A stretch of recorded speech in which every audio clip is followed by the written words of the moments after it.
So in today's lesson, we're going to look at BIDMAS, which is a way of remembering our order of operations. When we talk about our order of operations, when we encounter a sum that has more than one operation, when I talk about operations, I'm talking about add, subtract, multiply, or divide. There's a certain order in which we must do them, okay? So, for example, if I have addition and multiplication, I have to multiply first, okay? If I have subtract or divide, I have to divide first, okay? BIDMAS is simply abbreviation of these words, okay, which allows us to remember that order. Okay, so B stands for brackets, as in if we have anything that's within brackets in a sum, we do whatever is in those brackets first, regardless of what the operation is. I stands for indices. When we talk about indices, we're referring to the little small numbers, the powers. Okay, so they are indices, they will come second.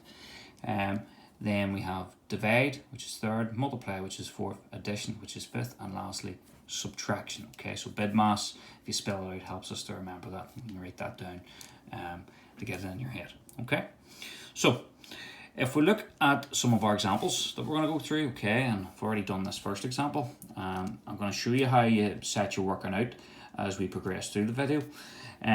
We have 3 plus 2 times 5. Okay, now if you were just to work through that without using BIDMAS, 3 plus 2, and just do it in the order that it appears. 3 plus 2 is 5, 5 times 5 is 25, and that will be incorrect and you will get that marked wrong within an exam. We have to apply BIDMAS, okay? If you use a non-scientific calculator as well, if this was in a calculator exam, a non-scientific calculator will not use BIDMAS.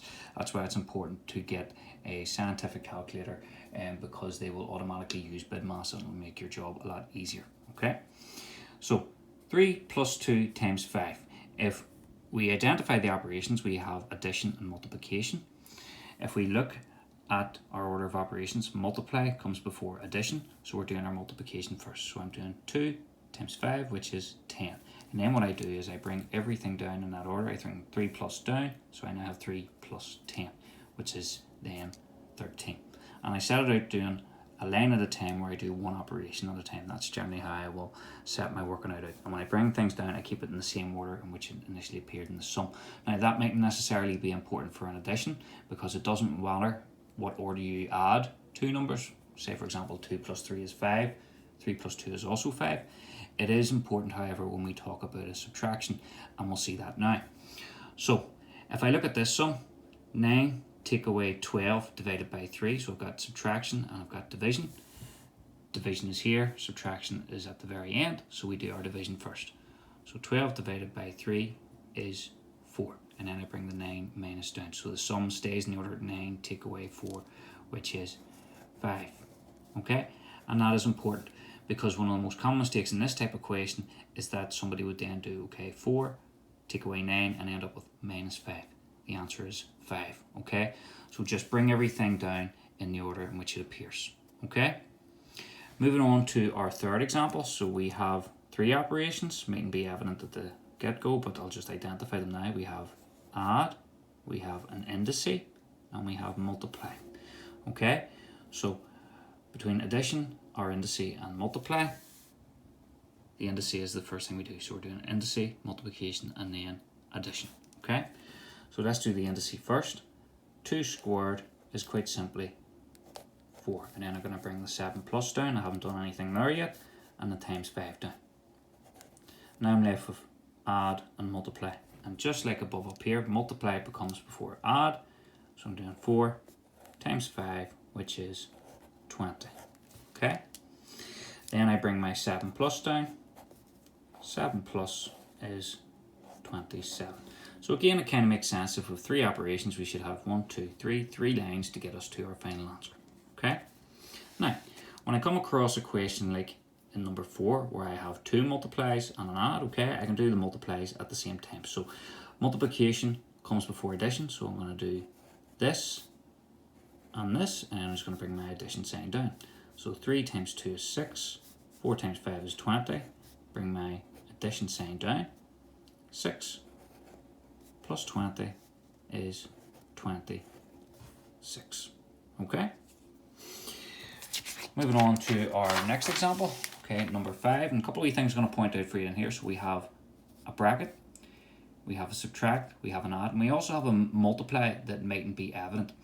Now, if you remember back to algebra when we learned about multiplying out brackets, when a number is beside a set of brackets like this, we're multiplying what's ever in the set of brackets by the number that's on the outside. Okay, so there's actually a secret multiplication in there. Okay, and you can always add that in just to remember it and to give you that wee bit of help.